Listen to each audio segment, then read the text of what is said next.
Has Draymond Green played his last game as a Golden State Warrior? I truly think so. Needless to say, the Golden State season started off with a bang. That plus the luxury tax that has just been implemented by the collective bargaining agreement will play a factor. I'm going to talk about that a little bit later. But let's talk about this incident. That escalated to a level that showed a lack of leadership from not only Draymond Green, but the leadership of the old guard on the team. Steph, Klay, even Coach Kerr. And what did Draymond Green do after that? He leaned into it in his pod on the volume or on his press conferences, detailing what happened, blaming the video team and the others for his shortcoming because the video got out. It was BS. It was an embarrassment. Bro, everybody not a millionaire like you. The Bay Area is super expensive. So yes, somebody sold that video to TMZ of you striking your teammate for money. Surprise. So I get that Coach Kerr has like experience in that. He unfortunately got punched in the face by Michael Jordan in a practice. But guess what? Draymond not Michael Jordan, bruh. Nowhere close. Poole was never the same throughout the season. And for good reason. Now, you can look at his playoff numbers right here on the screen. There was a drop. The team never looked close after the incident, and it reflected in their record. It was completely inconsistent. They were a better home team than a away team that would lose games that they shouldn't. This was not the same team from a few months ago from the championship run where they were dominant. They should have been a higher seed, but throughout the season, again, they were inconsistent. It was damn near a playoff, not a playoff team, damn near a play-in team. So Poole is a $100 million contract player, and they needed him to perform. And again, from Poole's perspective, he's like, you let this old shell of himself, $20 million player knock me unconscious with no real repercussion after that. Then he talked about it on his podcast for views and still got to work with him. I'm not giving you maximum effort. No, sir. I'm going to give you that half effort. Pay me.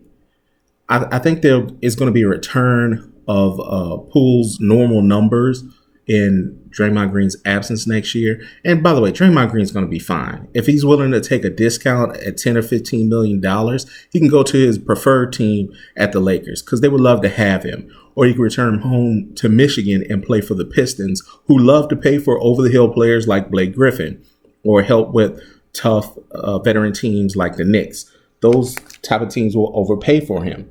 Now, if you had my guess, my money is on the Lakers. He has long admired LeBron James and considered him the greatest. Also, remember, Draymond Green is a Michigan State alum. Who else is a Michigan State alum? Magic Johnson, and Magic Johnson is a Lakers legend. No doubt about it, Draymond Green grew up wanting to be like Magic Johnson, dreamed of himself on the Lakers. So I could really see that.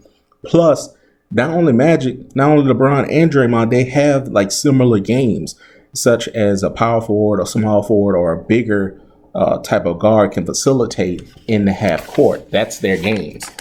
So Draymond is also like a smart basketball player, and he knows where to be on both sides of the court, which Bron loves. Draymond Green can do the dirty work, rebounding and taking charges.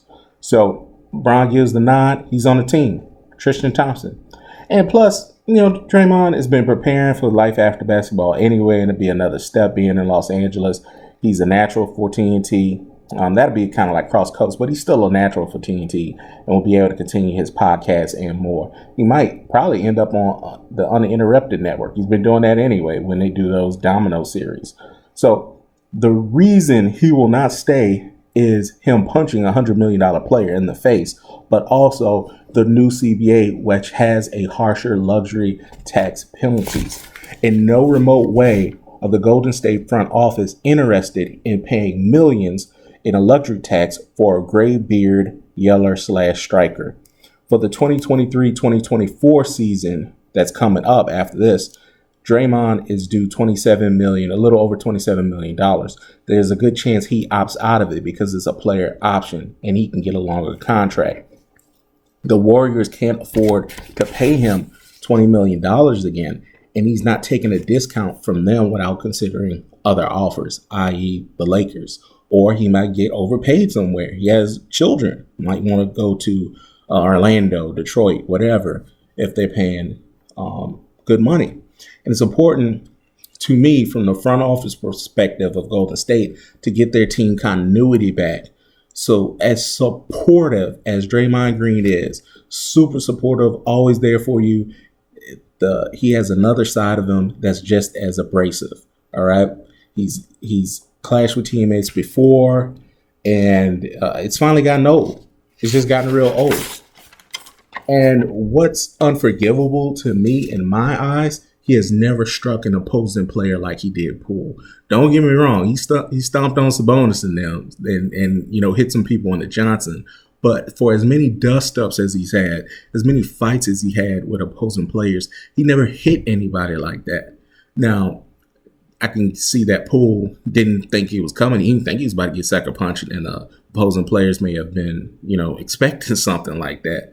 But still, it's never happened. I've never seen him attempt to hit anybody else like that. But you hit your teammate, and I get from an outside looking in perspective, some of the teammates find Poole annoying. You can see that from his shot selection at times. People throw their hands up like, what are you doing? But the point is, he's still a teammate that you sucker punch and dropped. Now, this quote on the screen was said by Draymond shortly after the Jordan Poole incident. I don't think brotherhood is gone, but in brotherhood, sometimes that splintered. That quote encompassed the season for the Warriors. The brotherhood wasn't gone, but it was splintered and inconsistent. They will lose games that they shouldn't. They should have been a higher seed.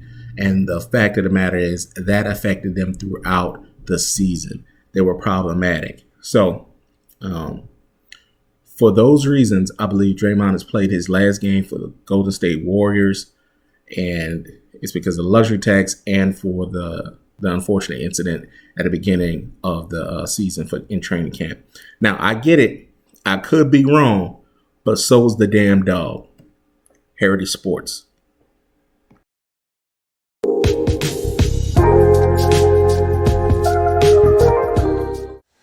Yeah, real quick, I had to come back and record because Game 6 was not lost by Draymond. I should have said that from the beginning. It was a lot to do with Jordan Poole, who literally at halftime had 12 minutes, 0 points, and 4 fouls. That is abysmal. I don't know how else you can slice it. It wasn't just Draymond. Okay, Draymond showed up. He played hard. Steph did his thing. Klay missed a few shots, but he was still there. Jordan Poole, who they are paying $100+ million, did not show up. And that's just what it is. It got so bad, even Jalen Rose, his alum at Michigan, had to talk bad about him. He just said, I don't know where he is. I don't know what's going on. He doesn't know that player, and he really needs to find himself. So the Warriors are now out of the playoffs by the Los Angeles Lakers, and a lot had to do with Jordan Poole. I wanted to be fair and come back and make sure I say that at the end of this video, because that was not on Draymond Green. Jordan, I don't know what you were doing, bro.